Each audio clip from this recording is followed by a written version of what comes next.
Todos acharam? Então diz o seguinte, aqui é o apóstolo João falando, eu, João, que também sou vosso irmão e companheiro na aflição e no reino e na paciência de Jesus Cristo, estava na ilha chamada Patmos, por causa da palavra de Deus e pelo testemunho de Jesus Cristo. Eu fui arrebatado em espírito no dia do Senhor, e ouvi detrás de mim uma grande voz como de trombeta que dizia: o que vês, escreve-o num livro e envia-o às 7 igrejas que estão na Ásia, a Éfeso, a Esmirna, e a Pérgamo, e a Tiatira, e a Sardes, e a Filadélfia, e a Laodiceia. Agora veja o versículo 19. Escreve as coisas que tem visto, e as que são, e as que depois destas hão de acontecer. O mistério das 7 estrelas que viste na minha destra e dos 7 castiçais de ouro. As 7 estrelas são os anjos das 7 igrejas, e os 7 castiçais que vistes são as 7 igrejas. Vamos orar. Pai, te agradeço por essa palavra que acabamos de ler, peço a tua orientação, que o teu Espírito nos ministre, é o que nós oramos em nome de Jesus. Amém. Irmãos, hoje a igreja vive uma crise de credibilidade, tanto perante a sociedade, o mundo, quanto perante os próprios cristãos. Perante a sociedade, nós vemos frequentemente polêmicas, escândalos relacionados com a igreja, envolvendo muitas vezes dinheiro, pastores acusados de extorsão, de enriquecimento, de manipulação, de exploração da fé. Nós vemos também polêmicas envolvendo a igreja e a política. Por exemplo, muitas igrejas são currais eleitorais de políticos. Muitos pastores se candidatam, como todos nós sabemos, viram políticos, deputados, senadores. E a minha opinião sobre isso, eu já manifestei para alguns irmãos, eu não vejo nenhum problema num crente participar da política, se candidatar, até ingressar num cargo eletivo, mas eu só entendo o seguinte, que uma pessoa que foi chamada para ser pastor, o ministério dela é na igreja de Cristo pastoreando pessoas, só isso. E se eventualmente ela chega à conclusão que não foi esse o chamado dela, e que ela deve trabalhar em outro lugar, na política, em qualquer outro campo, então ela admita, deixe de ser pastor e vai seguir a sua carreira, e não há nenhum problema com isso. Só não é possível servir a 2 senhores. Nós vemos polêmicas envolvendo muitas vezes a idoneidade ética de milhares de igrejas pelo Brasil. Por exemplo, uma polêmica recente é sobre a igreja pagar impostos. Eu estava conversando com um irmão nosso, não aqui da igreja, mas de outra igreja, que trabalha nessa área, é contador, e trabalha na área fiscal, tributária, é tesoureiro de igreja, e eu estava conversando, ele estava se abrindo comigo, e ele estava dizendo: Ricardo, está errado. A legislação brasileira prevê o seguinte, que uma instituição que não tem fim lucrativo, que tem uma finalidade social, não pode ficar aumentando o seu patrimônio. porque isso caracteriza lucro. Só que ele dizia para mim, isso é muito difícil de comprovar a finalidade, se está desviando a finalidade ou não. E aí nós concluímos, é uma coisa que não é necessariamente ilegal, mas é imoral. E nós sabemos todos que existem muitas igrejas, aumentando e aumentando indefinidamente o seu patrimônio, sob a justificativa de que não tem fins lucrativos, de fins sociais e assim por diante. Por essas e por muitas outras coisas, a igreja está perdendo credibilidade perante a sociedade. Mas o interessante é que a igreja também está perdendo credibilidade, muitas vezes, perante os próprios cristãos.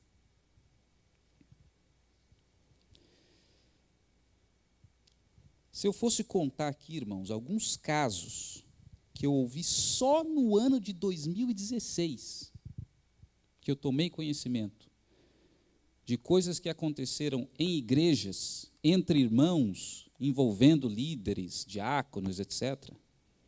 Eu não posso, sinceramente, eu não posso falar para vocês aqui, para não escandalizar alguns. Só um ano, 2016. E eu acredito que a maioria de vocês aqui já passaram em várias igrejas, de repente alguns já foram destratados em igrejas, de repente alguns já foram enganados por irmãos, por pessoas que trabalham na igreja. E a consequência de tudo isso, dessa falta de credibilidade, muitas vezes, que a própria igreja tem perante os próprios cristãos, é a decepção com a igreja. É o desânimo de muitos com a igreja. É o afastamento de muitos cristãos, agora falando, da igreja.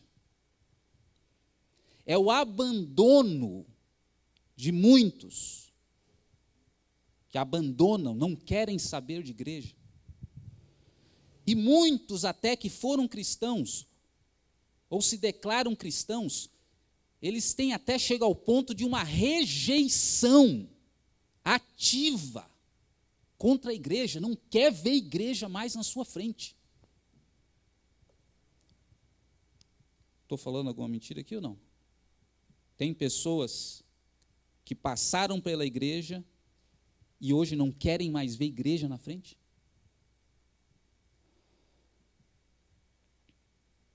Eu tenho exemplos na minha própria família. Primos que cresceram desde a menor idade na igreja como eu, e que hoje não querem ver igreja na frente. Dizem que a igreja é uma instituição falida. Esses dias eu estava falando com um outro colega que cresceu na igreja, que eu vi crescer na igreja, que é bem mais jovem do que eu, filho de pastor, que na minha época, que nós convivemos junto, era filho de um seminarista, que estava estudando para ser pastor, depois se formou para ser pastor. E aí eu reencontrei através do Facebook, troquei algumas palavras com ele. E depois, por algumas postagens ali, eu vi que o rapaz, o jovem, que hoje deve ter uns 19, 20 anos de idade, tinha se tornado ateu. E aí eu vi ele fazendo uma postagem, que eu até me lamento por não ter copiado, para servir de exemplo. Ele dizendo, confessando, publicando ali para todo mundo ver que a igreja destruiu parte da vida dele, que até hoje ele ainda está catando os cacos da vida dele por causa da igreja. E aí eu disse para ele que, ele virou ateu, inclusive, né? Então eu disse para ele que desse fato da igreja eventualmente ter errado, não se segue que Deus não existe. Uma coisa não tem nada a ver com a outra. Mas você vê que a revolta é tão grande que não quer nem saber de igreja, mas não quer saber nem de Deus. É preferível que Deus nem exista para ele. E aí eu fico pensando a que ponto nós chegamos nessa questão de crise de credibilidade da igreja, não só perante o mundo, a sociedade, mas perante os próprios cristãos.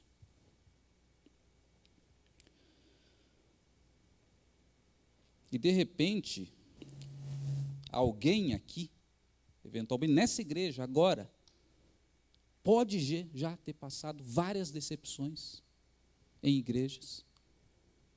De repente, alguém aqui está vivendo isso. E, por alguma razão, resolveu vir para a igreja. Eu acredito que a palavra de hoje, se você é um desses, pode te ajudar a esclarecer algumas coisas. Especificamente, irmãos, eu quero falar para vocês o seguinte: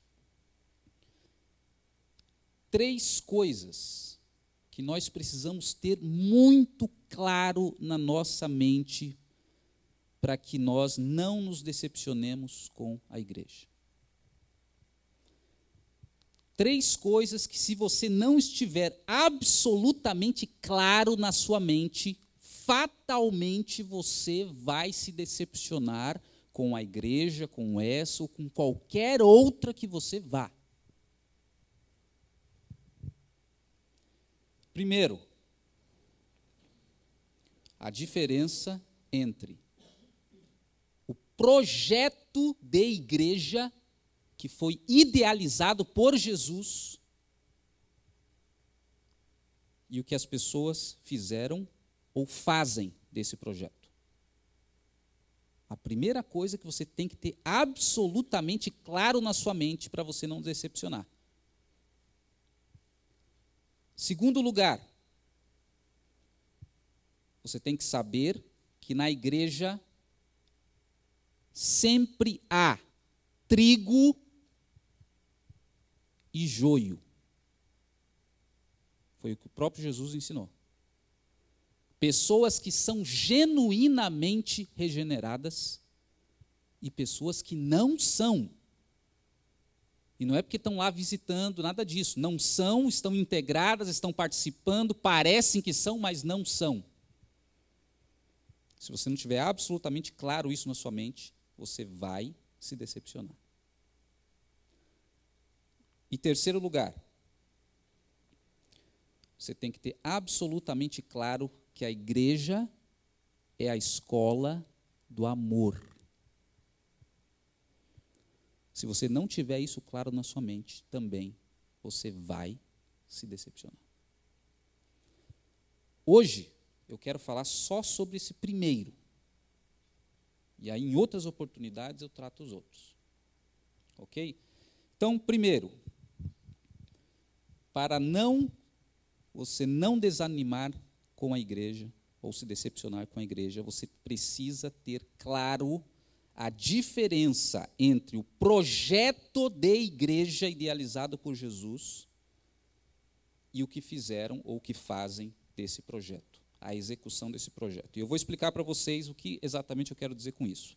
Vocês conhecem uma música chamada Für Elise? Já ouviram falar? Für Elise, ou Para Elisa, de Ludwig van Beethoven. Já ouviram falar? Garanto que todos vocês conhecem. Sabe por quê? Porque é a música que toca no caminhão de gás. Ou que tocava, não sei se toca ainda. Todos vocês conhecem essa música. Essa é uma das maiores composições que já foram feitas pela humanidade para ser tocada no piano. E ocorre que a empresa de gás teve a brilhante ideia de divulgar cultura. E aí o que eles fizeram? Colocaram a música para tocar no caminhão de gás, quando eles passam pelas ruas. Qual o resultado? Eles destruíram a música. Destruíram a música. Por quê? Em primeiro lugar, o que você está ouvindo lá não é nem piano. é um som computadorizado, né? Quem mexe com computador sabe aquele som tipo MIDI, que é usado em videogames, em sei lá o quê, que não tem variação nenhuma. Ele toca mecanicamente. Já viram aquelas falas do Google, quando você coloca no Google para falar com voz alta? Meu nome é Ricardo Batista dos Santos. É isso aquela música. Então, eles, com o objetivo de incentivar a cultura, eles destruíram a música. Imagine quantas vezes Beethoven se revirou no túmulo, ouvindo a música dele tocar no caminhão de gás. Em segundo lugar, eles tocaram aquela música ad infinitum, à exaustão. Então eu pergunto para você, mesmo que você goste de banana, o que vai acontecer se você comer banana 7 dias por semana, 365 dias por ano, ano após ano? O que vai acontecer?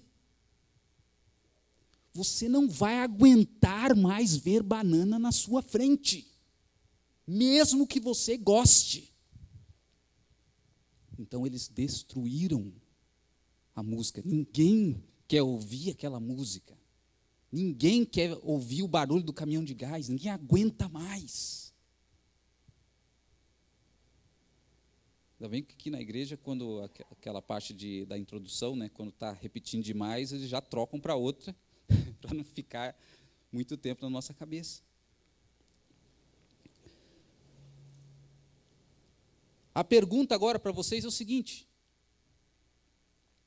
o fato da música ser executada pessimamente pelo caminhão de gás afeta em alguma coisa o valor da composição do Beethoven? Sim ou não? Mesmo você detestando a música do gás, se eu levar você para um teatro com um virtuoso tocando Furelise num piano de cauda Bechstein, você vai ficar deslumbrado, embasbacado. Provavelmente correrão lágrimas dos seus olhos. Porque aquilo que nós ouvimos no caminhão de gás não é Furelise de Ludwig van Beethoven. É uma distorção banal da música. Mas por que eu estou dizendo isso? Para reforçar justamente isso. Uma coisa é a composição. Outra coisa totalmente diferente é a execução. E nós poderíamos falar a mesma coisa da igreja. Uma coisa é o projeto de igreja idealizado, composto por Jesus em toda a sua perfeição. Outra coisa são o que os homens fazem dele.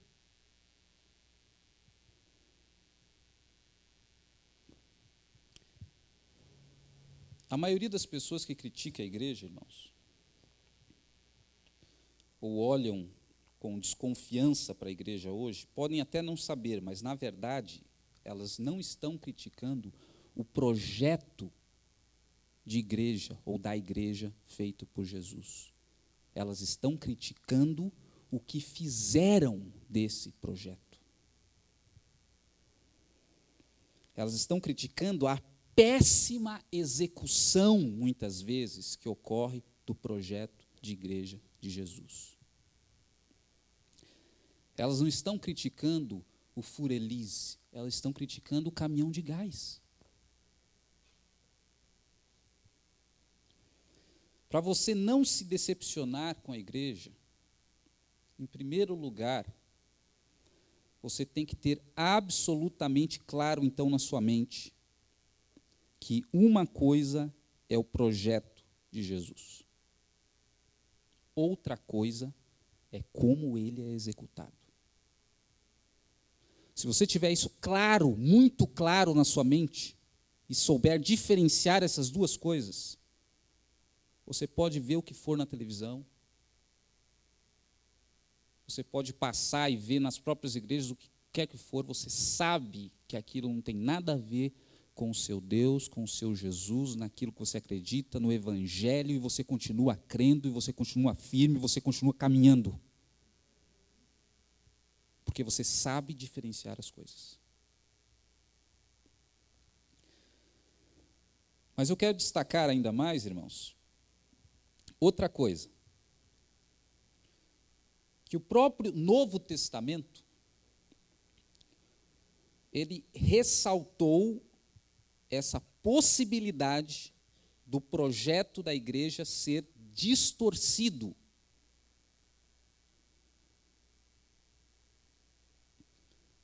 Tanto na própria época do primeiro século lá de Jesus, dos apóstolos, como no futuro. Então veja bem, primeiro, lá no primeiro século, veja o que Paulo disse aos Gálatas, só escute. Me admira que vocês tão rápido passaram para outro evangelho. E outro não porque é outro distinto, mas porque pessoas o distorceram o evangelho de Cristo. Gálatas capítulo 1. Os Gálatas transformaram o projeto da igreja de Jesus numa igreja cheia de legalismo e de regras.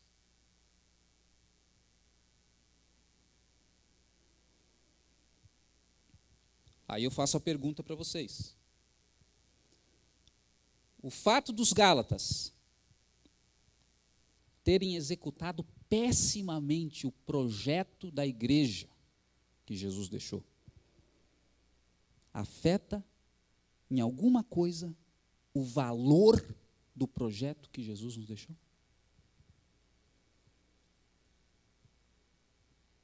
Não. Outro exemplo, a igreja de Corinto.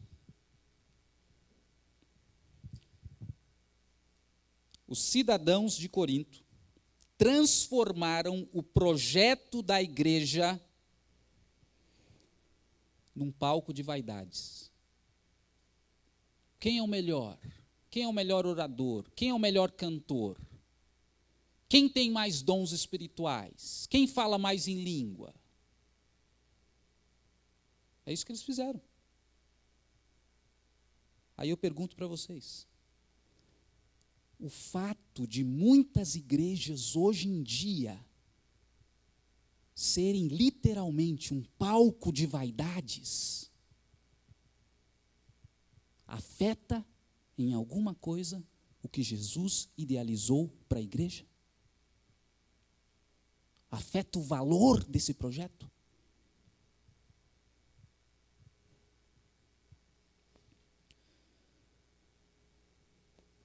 Mas o Novo Testamento, ele também antecipou a distorção do projeto da igreja, não só naquela época, mas para as futuras gerações. É como se estivesse dizendo o seguinte para a gente: vai acontecer isso. O projeto de Jesus vai ser distorcido, não é nenhuma coisa do outro mundo, vai acontecer. Eu já estou preparando vocês para o que vai acontecer. Justamente para não se surpreenderem. E é isso que nós lemos aqui no Apocalipse.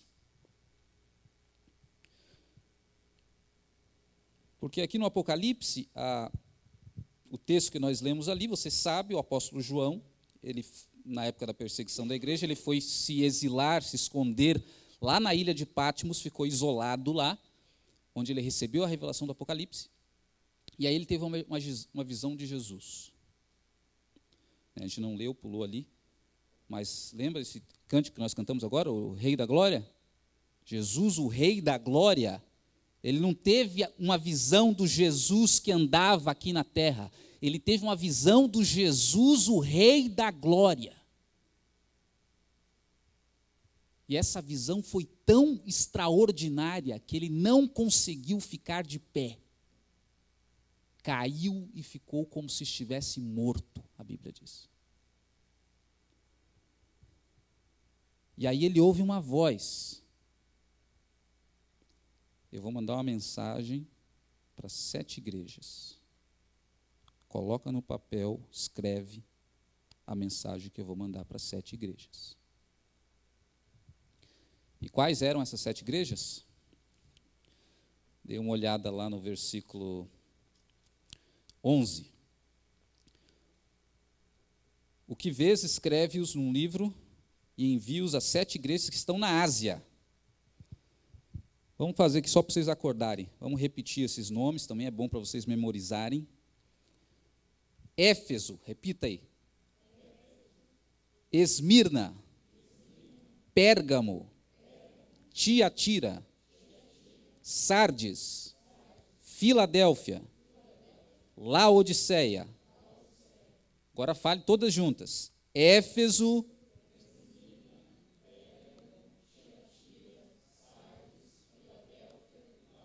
isso, mais uma vez. Éfeso, para decorar. Esmirna. Agora sem olhar. Vai lá, sem olhar. Éfeso. Tem gente olhando. Laodiceia, tá bom, tá bom. Depois vocês continuam decorando. 7 igrejas. E aí nessas 7 igrejas, 5 distorceram o projeto original. 2 não. Eu vou falar rapidamente das 5 que distorceram. Rapidamente cada uma. Só para vocês terem uma noção rápida. Primeiro, a igreja de Éfeso. Leia comigo Apocalipse 2, do versículo 1 a 5. Veja o que é para escrever, o João devia escrever para a igreja de Éfeso. Capítulo 2, versículo de 1 a 5. Escreve ao anjo da igreja que está em Éfeso. Isso diz aquele que tem à sua destra as 7 igrejas que anda no meio dos 7 castiçais de ouro, ou seja, Jesus. Eu sei as tuas obras e o teu trabalho e a tua paciência, e que não podes sofrer os maus, e puseste à prova os que dizem ser apóstolos e não o são, e tu os achastes mentirosos. E sofrestes e tem paciência, e trabalhastes no meu nome e não te cansaste. Então ele começa elogiando. Mas aí no versículo 4, o que ele diz? Tenho, porém, contra ti que, o quê? Deixastes a primeira caridade ou o primeiro amor. Irmãos, o amor genuíno a Deus e aos irmãos é o foco principal do propósito da igreja. Qualquer outro foco que seja, distorceu o projeto.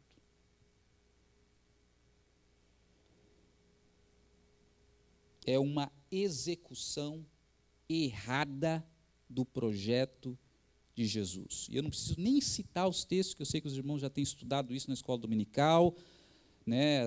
Toda a lei se resume em 2 coisas: amarás o teu Deus como todo o seu coração, amarás o próximo como a ti mesmo. Paulo diz, levai as cargas hoje, assim cumprireis a lei de Cristo. João fala que quem não tem amor não conhece a Deus. João 1 Coríntios capítulo 13 fala que se você não tiver amor, será como o símbolo que retina e tal, ou seja, você será vazio se não tiver amor. Ou seja, qualquer foco de uma igreja que não seja o amor a base, a essência, o fundamento, se distorceu.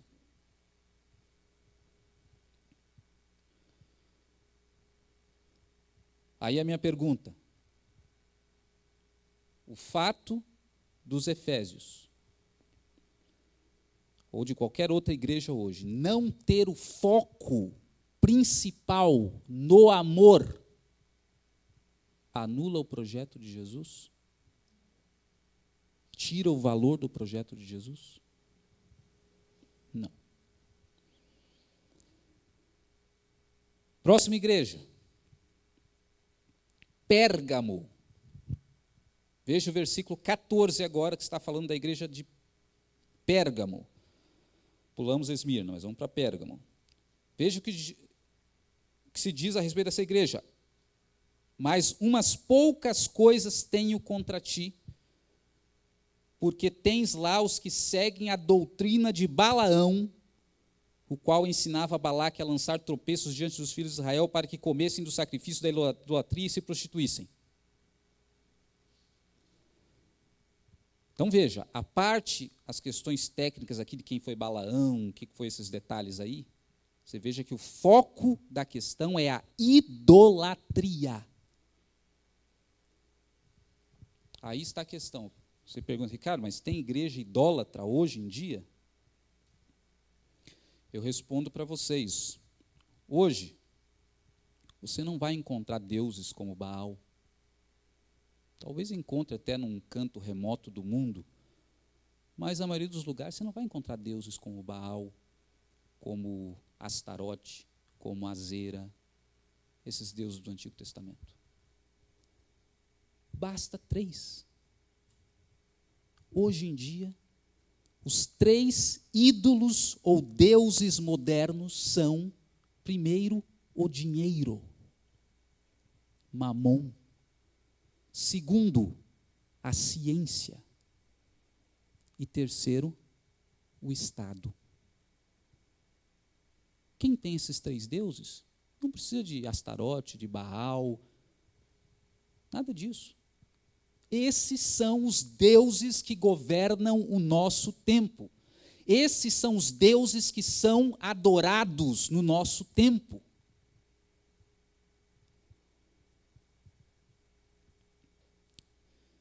E milhares de cristãos, irmãos, confiam realmente, infelizmente, é no dinheiro.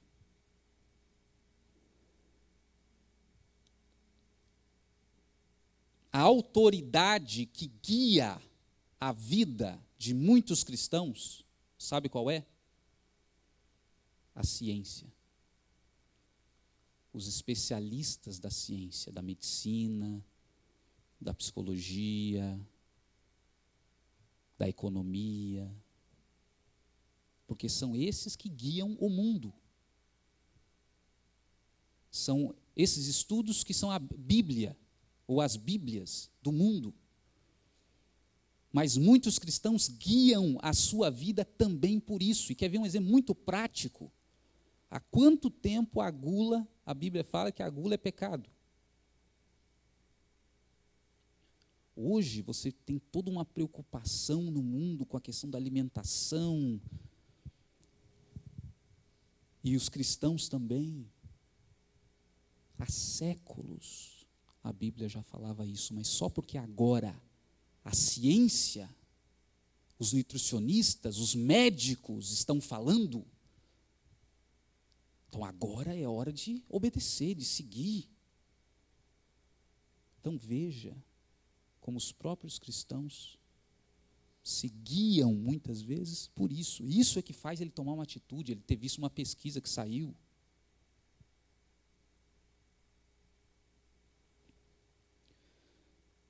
A segurança de milhares de cristãos hoje em dia é o Estado, materializado num nome que você conhece muito bem, Previdência Social. Aposentadoria. Essa é a verdadeira segurança. E em tantos séculos que isso não existia, como viviam os servos de Deus? Não estou falando para você não tentar se aposentar, é claro, mas eu estou falando que essa é a realidade. As pessoas estão confiando na previdência, na aposentadoria, no Estado, naquilo que o Estado pode oferecer. A pergunta, então, o fato de tantas igrejas hoje serem idólatras, confiando no dinheiro, na ciência, no Estado, tira em 1 milímetro o valor do projeto da Igreja de Jesus?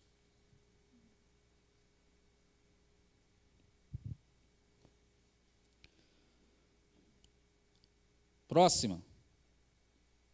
Tiatira. Gostou desse nome? Pode dar para ir para um filho, sugerir para alguém. Tiatira. Veja o versículo, Apocalipse 2:20. O que Deus tem contra essa igreja agora?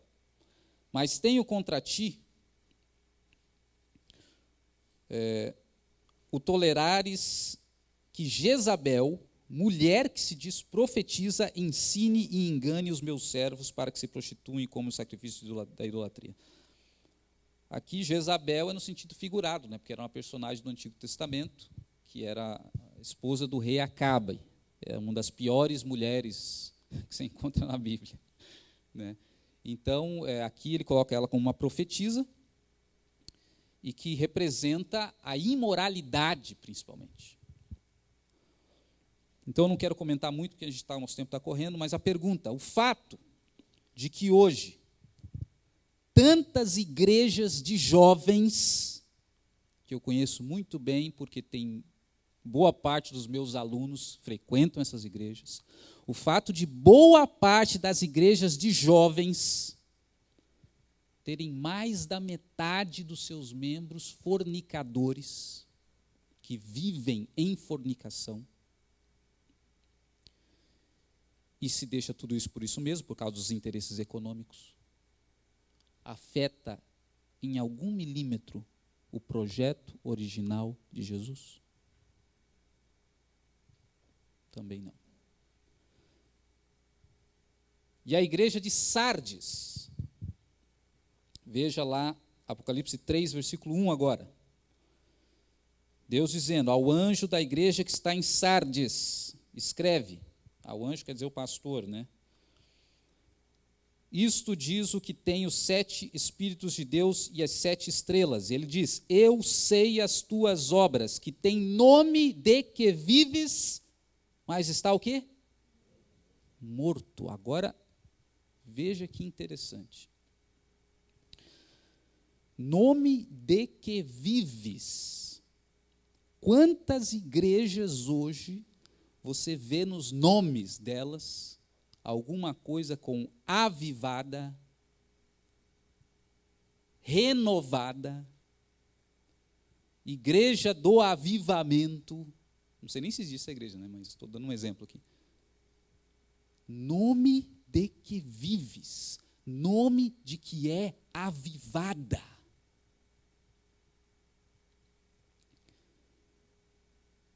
Quando precisa dizer o óbvio, é porque tem algum problema. Uma vez eu fui numa praia, uma casa quase de frente para o mar. E aí não sei por qual razão, o dono da casa colocou assim escrito, casa de praia.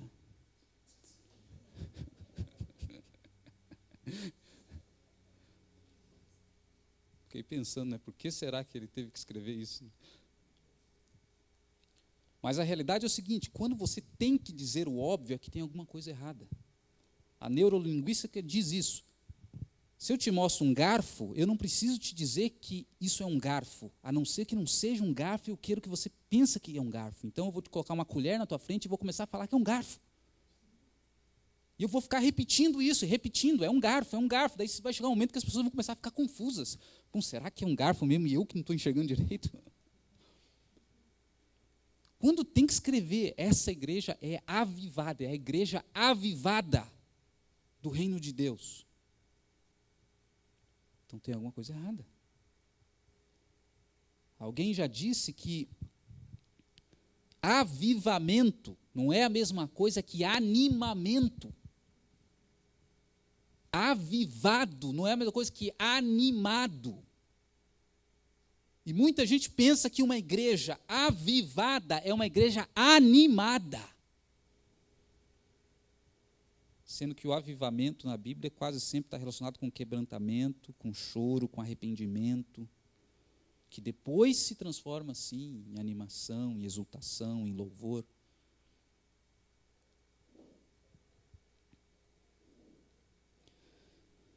Mas diz aqui que ela está morta. E está morta por quê? Porque o Espírito Santo está dentro de uma caixa. O Espírito Santo só pode fazer aquilo que a nossa agenda permite que ele faça, e na hora que nós queremos e como nós queremos. Nada além disso. Aí, Deus fala, essa igreja tem nome de avivada, de que está viva. Essa igreja pode ser a mais barulhenta da vizinhança ou do país. Essa igreja pode ser a mais animada, mas está morta.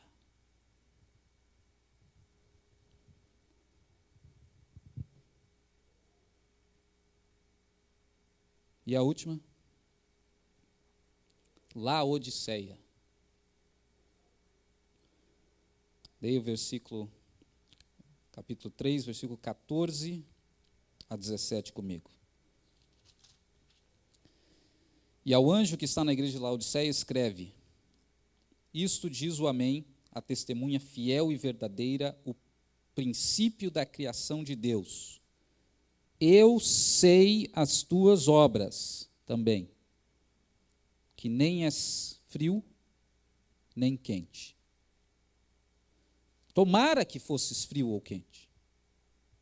Mas assim, porque és morno, e não és nem frio nem quente, vomitar-te-ei da minha boca. E o 17 diz, como dizes, a igreja dizendo, rico sou, estou enriquecido e de nada tenho falta. E entre parênteses ali, mas não sabes que és um desgraçado, miserável e pobre e cego e nu.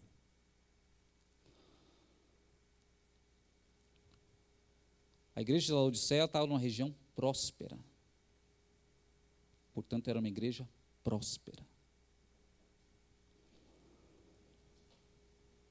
E era uma igreja morna espiritualmente, que passou a medir, presta atenção, a sua riqueza espiritual pela sua prosperidade material.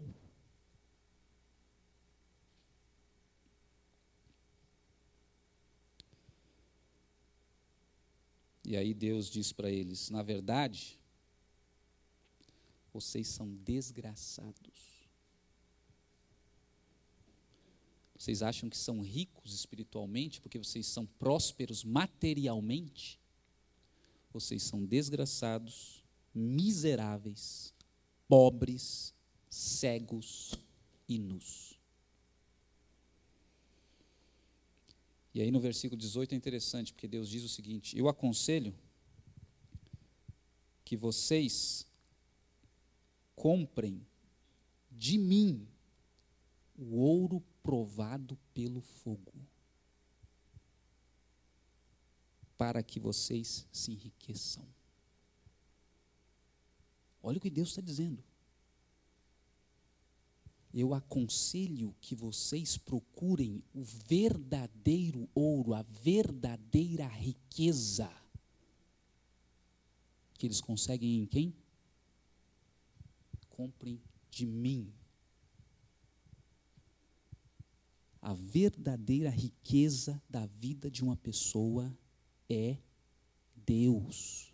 A sua comunhão com Deus é o que ela encontra em Deus. Quando uma igreja muda esse foco e começa a focar bênçãos medidas por prosperidade material, ela se torna pobre, miserável, cega, nua, morna. E aí Deus diz: estou a ponto de vomitar-te da minha boca. Pergunta: o fato de haverem tantas igrejas hoje que medem a riqueza espiritual pela prosperidade material e, portanto, são pobres, secas, afeta em algum milímetro a magnitude, o valor do projeto da igreja que Jesus idealizou?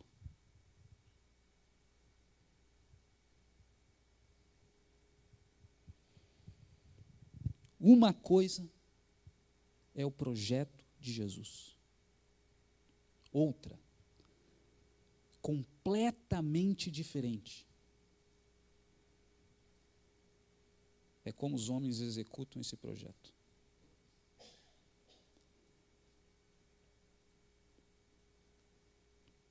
Uma coisa é a composição perfeita do maestro do universo, que é a igreja. Outra coisa é o caminhão de gás. É o açougueiro que pega esse projeto e, como a gente diz, né, faz igual a cara dele.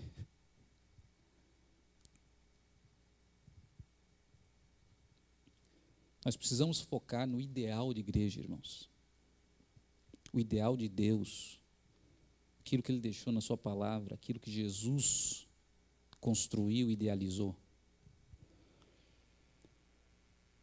Nós temos que perseguir esse ideal, nós temos que buscar esse ideal, nós não temos que focar nas distorções, naquilo que os homens fizeram ou que fazem desse ideal.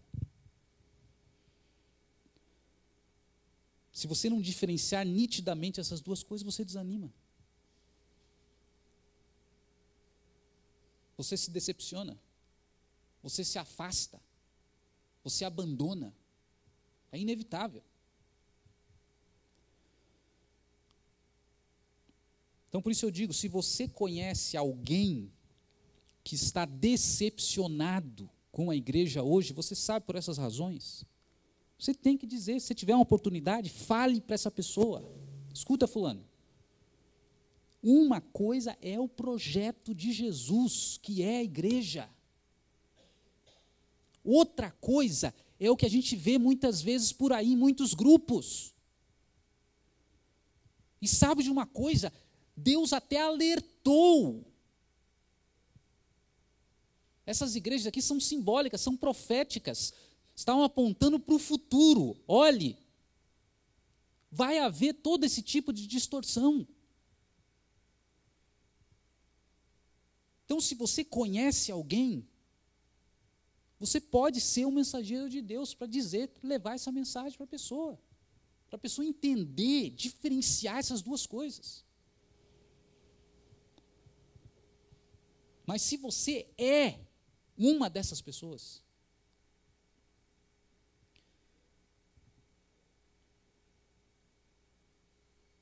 isso significa que Deus está trazendo uma palavra para você. Uma palavra de esclarecimento. Às vezes você não está pensando em sair da igreja, chutar o balde, se afastar, abandonar, mas você está um pouco confuso. Você está um pouco angustiado. Porque você falam da igreja, mas você vê tanta coisa acontecendo fora, dentro, em lugares que você já foi, e aí você começa a pensar, e o diabo se aproveita também, será que isso é isso mesmo? Será que isso é bom mesmo? Então Deus está trazendo esse esclarecimento. Jamais confunda, misture essas duas coisas, o projeto e o que as pessoas fazem dele.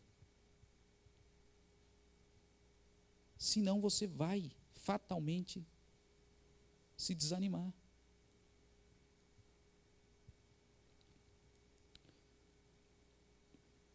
Se você é uma dessas pessoas, é possível que Deus tenha ouvido a sua oração, a sua angústia, o seu clamor, e trouxe essa palavra para você. Porque, afinal de contas, restaram quantas igrejas? 2 igrejas. Esmirna e Filadélfia. Sabe o que Deus diz para Filadélfia? Leia comigo ali, capítulo 3, versículo 7 ao 10, para nós caminharmos aqui para terminar. E ao anjo da igreja que está em Filadélfia, escreve: isto diz o que é santo, o que é verdadeiro e o que tem a chave de Davi, o que abre e ninguém fecha, o que fecha e ninguém abre. De quem que está falando? Quem é esse que tem a chave de Davi nas suas mãos? Jesus. É aquele que abre e quando abre, ninguém fecha. É aquele que fecha e quando fecha, ninguém abre. Ele diz: eu sei as tuas obras, e eis que diante de ti pus uma porta aberta, e ninguém a pode fechar. Tendo pouca força, guardaste a minha palavra e não negaste o meu nome. Eis que eu farei aos da sinagoga de Satanás, os que se dizem judeus, mas não são, mas mentem. Eis que eu farei que venham e adorem prostrados os teus pés e saibam que eu te amo.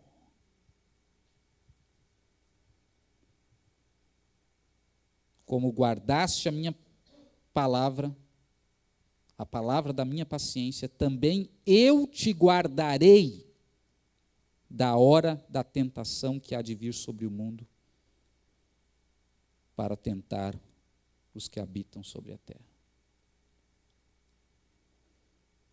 E eis que venho sem demora, guarda o que tens, para que ninguém tome a sua coroa.